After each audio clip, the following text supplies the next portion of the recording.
शंखों लहर मेहर की उपजे, कहर नहीं जा कोई। शंखों लहर मेहर की उपजे, कहर नहीं जा कोई। दास गरीब अचल अविनाशी, सुख का सागर सोई। मन तू सुख के सागर बस रे, भाई और न ऐसा यस रे। कि जहाँ शंखों लहर मेहर की उपजे। अपने आत्मा,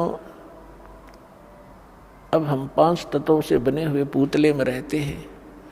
इसमें कभी बीपी हाई, कभी लो, कभी कोई काम, कभी क्रोध, कोई लालच दुखी कर रहा होता है।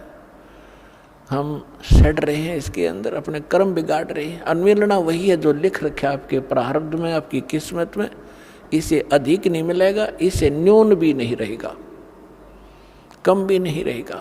लेकिन ये बात हमसे कोसों दूर होगी, हमें कोई ये दृढ़ करने वाला नहीं रहा।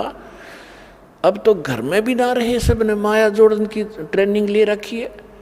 पहले कम से कम माता पिता, दादा दादी कोई गलती करता, बालक ने क्या करते, ना भाई ये काम ना करिए, भगवान रुष्ट हो जाएगा। अब भगवान वाली तो बात ना चलती घर में, क्यों सब थोड़े बहुत 2 पैसे हो गए, शिक्षित हो गए, कोई रोजगार करता है, सांझ ने घूटी ला के कोई कितना पढ़ा है, कोई कितना पढ़ा, ना बच्चों के साथ कोई लिंक रहा। तो इस प्रकार ये हमारी सारी नैतिकता का विनाश हो गया। तो क्या बताते हैं, आप दास के साथ तो बहुत बार बीती है, कुछ पिछले संस्कार थे, मान के चरणों में रहा होगा दास।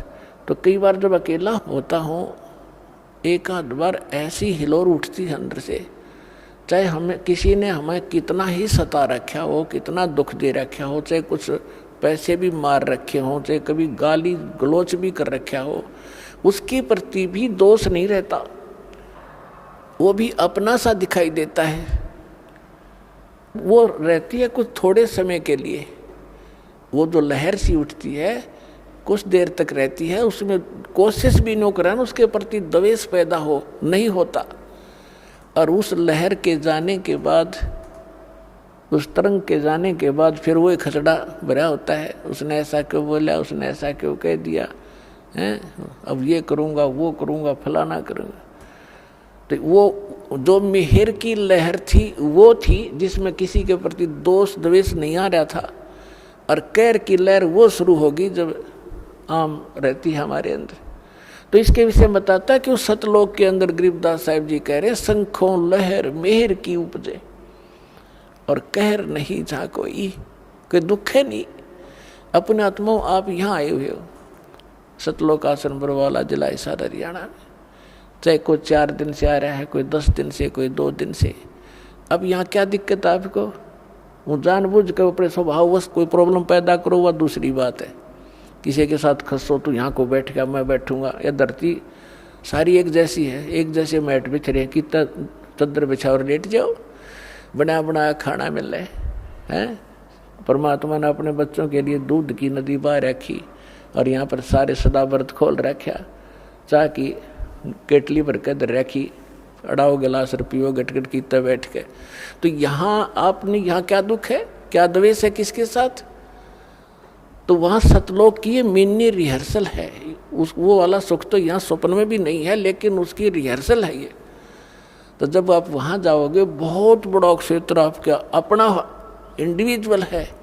जैसे यहाँ प्रत्येक का स्वभाव है, बड़ी कोठी हो, हैं, आगे लान हो, उसमें तालाब बना हुआ हो, कहीं फुहारे चल रहे हों, बाग बगीचे हों, हैं, और अंगूरों की बेल लगी हो, कभी घूमते घूमते खा लें, वहाँ सैर सपट्टा करें, कभी तालाब में नहा लें, बैठ के गप्पे मारें, कितना बैठ। तो ये यहाँ का किया हुआ तुम्हें वहाँ मिलेगा।